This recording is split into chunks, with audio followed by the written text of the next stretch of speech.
साम्राज्य की स्थापना के परिणामस्वरूप अंग्रेज़ों द्वारा यहाँ पर विभिन्न प्रकार की प्रशासनिक नीतियाँ अपनाई गई, विभिन्न प्रकार के अधिनियम और कानून लागू किए गए, जिनमें प्रमुख रूप से रेगुलेटिंग एक्ट का नाम आता है।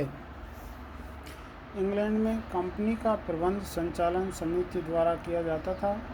इन संचालकों का चुनाव कंपनी के उन हिस्सेदारों द्वारा किया जाता था जिनके पास कम से कम 500 पाउंड के हिस्से होते थे। इंग्लैंड की संसद कंपनी के मामलों में प्राय हस्तक्षेप नहीं करती थी। 1765 ईस्वी में दीवानी का अधिकार प्राप्त करने के बाद कंपनी के कर्मचारी भारत में धनी बनकर इंग्लैंड लौटने लगे तथा वहाँ की राजनीति में हस्तक्षेप करना प्रारंभ कर दिया था।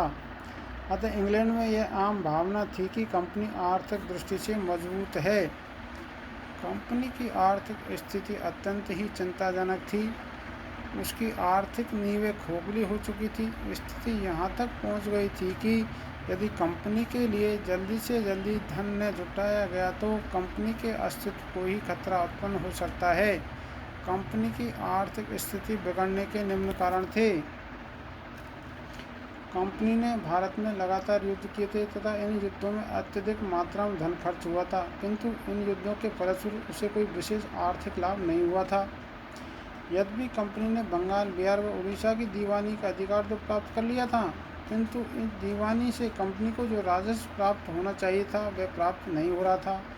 कंपनी के कर्मचारी अपने निजी व्यापार में लगे हुए थे।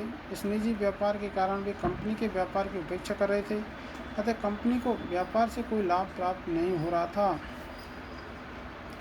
कंपनी के हिस्सेदार ने कंपनी के लाभांश को बढ़ाना आरंभ कर दिया। 1766 में यह लगभग 6%